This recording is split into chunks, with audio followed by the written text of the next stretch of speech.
பிற அரசியல் கட்சிகளை சார்ந்து நம்ம இருக்கணும்னு எல்லாரும் நினைக்கிறாங்க. இவங்களுக்கு ஓட்டு போடுங்க, அவங்களுக்கு ஓட்டு போடுங்கன்னு நாங்க சொல்லணும்னு இவங்க எல்லாம் நினைக்கிறாங்க.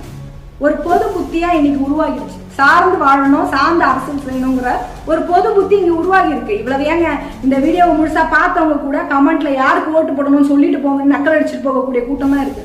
நமக்கு ஓட்டு போடுறதுக்கு வேலை செய்யணும், நமக்கு ஓட்டு போடுறதுக்கு வேலை செய்யணும். அதை விட்டுட்டு இன்னொருத்தருக்கு ஓட்டு போடுங்கன்னு நம்ம சொல்லக்கூடாது. நாம சொல்றதுல இருக்கிற உண்மை தன்மையை உணர்றது கிடையாது.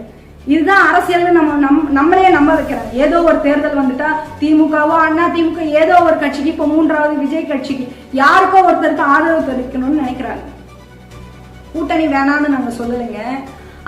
கூட்டணி வேணான்னு ஒருவேளை நாங்க சொன்னா கூட அரசியல்ல தன்னிச்சு போயிடுவீங்கன்னு இளைஞர்களை பயமுறுத்துறது.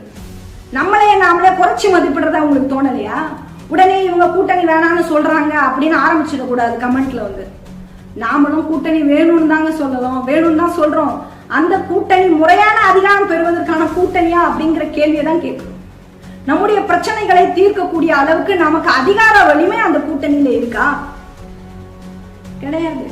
கூட்டணியில இருக்கிற தலித் கட்சிகளை ஆளுகின்றவர்கள் எவ்வளவு அவமானப்படுத்தினாலும் நான் சனாதனத்தை வேறு இருக்க நாங்க கூட்டணியில இருப்போம்னு சொல்றது சுயமரியாதை அரசியலான்னு அப்படிதான் கேட்கும்.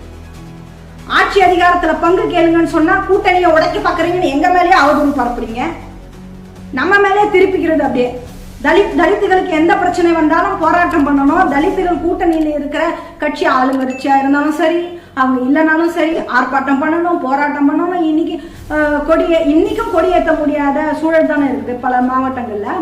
இப்படியான சூழல்கள் இருக்கிறது எதுக்கு இந்த கூட்டணி, எதுக்கு இந்த அரசியல்?